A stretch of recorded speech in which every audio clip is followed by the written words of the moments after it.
Para matiyak ang kredibilidad sa paglilingkod sa bayan, naglabas ng memorandum ang Department of the Interior and Local Government para sa mga tauhan nito at mga lokal na opisyal tungkol sa online gambling. Yan ang ulat ni Kenneth Pasyente.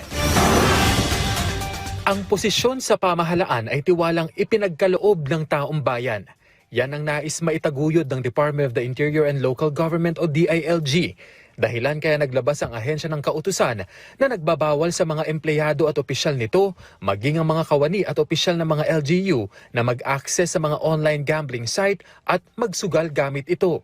Alinsunod ang Memorandum Circular 2025-082 sa 1987 Constitution at Code of Conduct and Ethical Standards for Public Officials and Employees. Saklaw nito ang mga attached agency ng DILG tulad ng PNP, BFP, BJMP at National Youth Commission.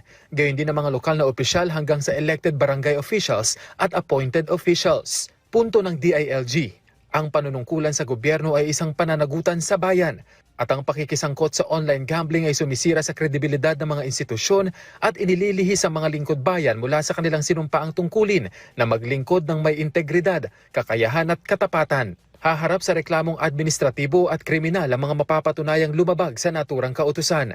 Pabor dito si Tricia. Sabi niya na bilang mga public servant, ang mga opisyal at empleyado anya ng gobyerno ang dapat maging ehemplo sa taong bayan. Umpisahan po talaga nila yung ganong simpleng gawain po sa mismong sarili nila para makita din po ng mga ibang mamamayan po natin yung paano po dapat iwasan yung gambling. Para naman kay Maria, dapat lang naituon ng public officials ang kanilang atensyon sa trabaho at hindi sa pagsusugal para lalong maipahatid ang serbisyo sa mga Pilipino. Kasi nga yung atensyon nila mahati. Yung lugar na yung trabaho nilang ayusin nila, may ibang pinagkakaabalahan. Focus sa trabahong may pakinabang. Muli namang iginiit ng Malacanang na hindi magiging padalos-dalos si Pangulong Ferdinand R. Marcos Jr. sa pagdedesisyon kaugnay sa usapin ng online gambling. Maliwanag ang sinabi ng Pangulo diyan. Sa kanyang opinyon, dapat aralin at hindi dapat padalos-dalos na kilos dahil kailangan madinig natin lahat ang mga stakeholders at mga concerned parties patungkol dito. At ang sabi nga niya, hindi naman yung paglalaro o yung sugal mismo or online gaming ang nagiging problema, kung hindi yung pagiging addicted to gambling. At yun dapat ang umpisahan na masolusyonan.